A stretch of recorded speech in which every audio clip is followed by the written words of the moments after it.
Let me begin this afternoon by just reiterating that the families of the victims and all who were involved in the incident this morning are in our thoughts and prayers. This is a horrific incident, and we really are grateful to the quick and decisive actions of the officers and fire personnel who responded this morning.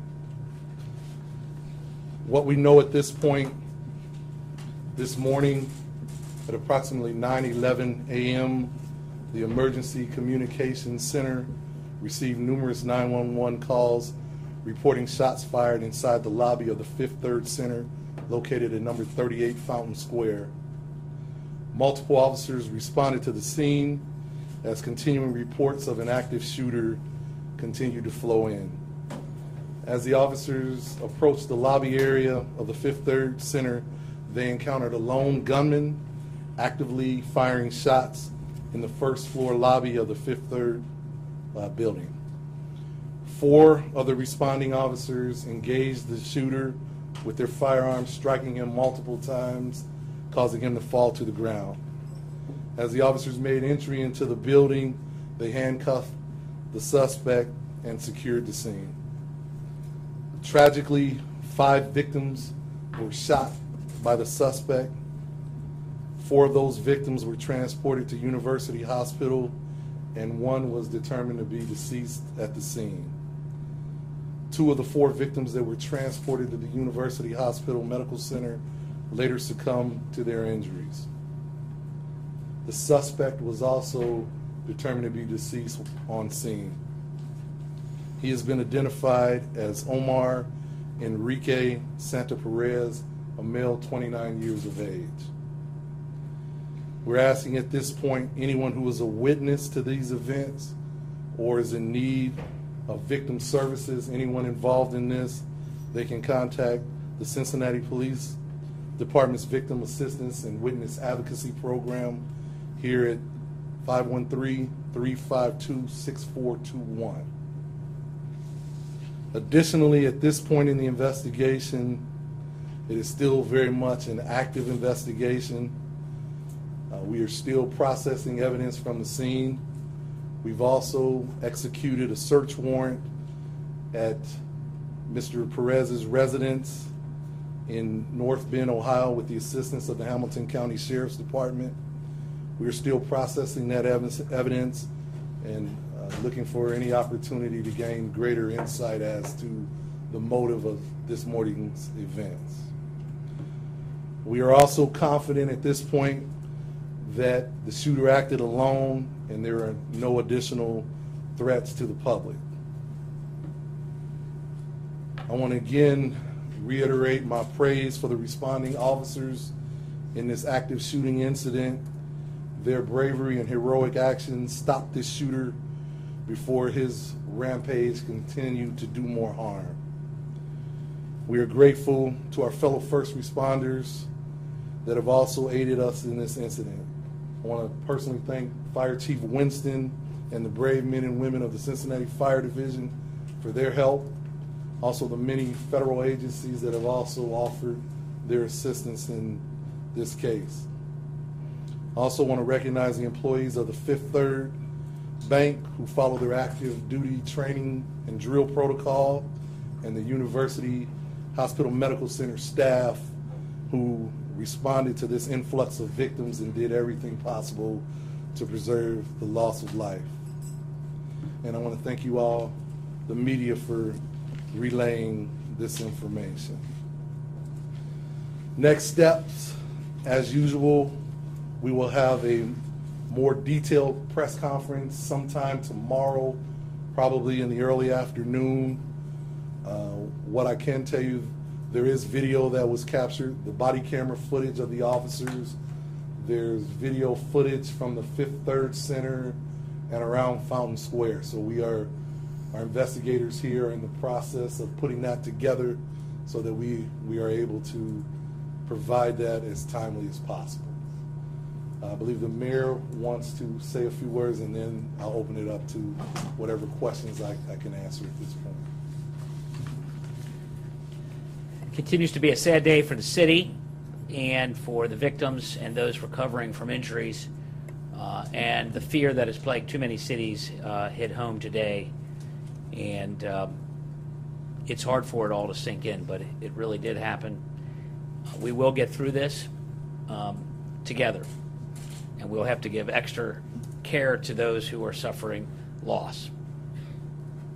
I did have the chance to speak today with the leadership of Fifth Third, Greg Carmichael and Rich Grader of Graders, and they were emotional in their praise of the Cincinnati Police Department and the Cincinnati Fire Department for the bravery that they showed in preventing additional loss of life. It's clear, and it will be more clear tomorrow when the videos are released, just how scary the situation was, the amount of fear and anxiety that those who had the unlucky wrong place at wrong time to be there at that time. This is clearly an act of grotesque violence to innocent people, and it should frighten all of us. And it's happened too much around this country, and we as a country have got to figure out how to end it. That's all I have at this time.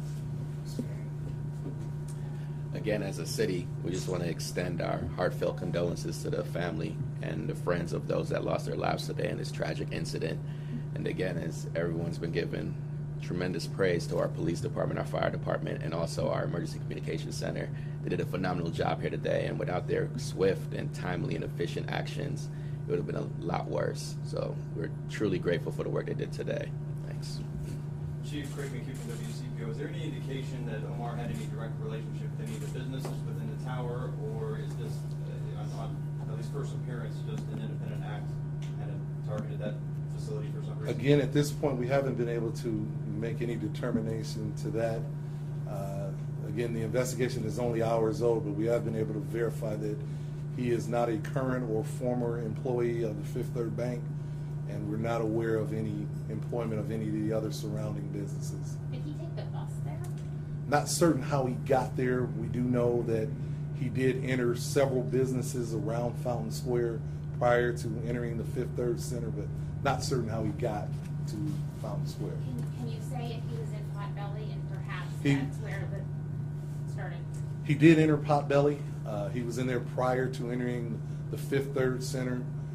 Don't believe he was in there a significant amount of time, but he was in there prior to entering the lobby of the Fifth Third Center. Chief, are we talking about one weapon, multiple weapons? What kind of ammunition? We do, what we know at this point, it is a 9mm semi-automatic pistol that he was in possession of.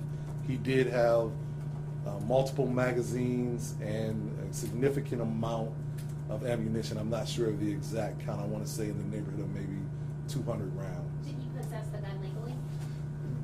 Based upon what we've been able to determine at this time, it does appear that the firearm was legally purchased. Do you know if this was an act of terrorism or just an isolated incident? We don't have any indication of that, nothing that we've discovered. There may be a possibility that there's some mental health issues involved here, but again, the investigation is only hours old. We're still trying to determine motive. There's nothing that has given us conclusively as to why he would do such a horrific thing. And what can you tell us about the victims? Have you got in touch with all of their families? And can you tell us anything more about them if they worked in the building? We'll have more on that tomorrow. I believe the next of kin of the victims have been notified through various means. We hope to be able to share more with that tomorrow out of respect to the families. Chief, it might be too early in the investigation for this, but any indication from Fifth Third that the gentleman may have been turned down for a loan or something tied financially that he just came back? Not that we've discovered at this point. No cause or motive that we've been able to determine at this point. Has Mr. Santa Perez been in the area for a while, do you know? We believe he's been here at least since 2015. Does he have ties to Forest Park? Not that I'm aware of. I'm not sure of his previous address. One more question. Can you give any insight into how long this attack could have been planned out? We don't know. We hope in the coming days that maybe we can determine more about his planning and his motive and what caused him to commit such a horrific act. Was the search warrant helpful? I'm not asking what you recovered there, but was it helpful in your investigation? I can tell you at this point what's been relayed to me, nothing that speaks to motive. So we have not been able to determine that. Can you give us a rundown of how your officers are holding up, the ones who were there first? You know, I've had an opportunity to speak with the officers. Obviously, to go through such an event, you know, you are shaken up, but they responded to their training. I told them that I was very proud of the work that they've done, and you know, they're fine. They're doing a great job. There are reports that he had hundreds of rounds on him. Is that? That's correct. He, and I've heard some. We haven't counted the exact rounds. Our criminal is in the process of doing that now, but he did have. Like I said, he had multiple magazines, and he did, I believe, somewhere in the neighborhood of a couple hundred rounds. There are reports also that one victim was shot multiple times. I believe that several of the victims were shot more than once. We hope to have more information on that tomorrow. So thank you.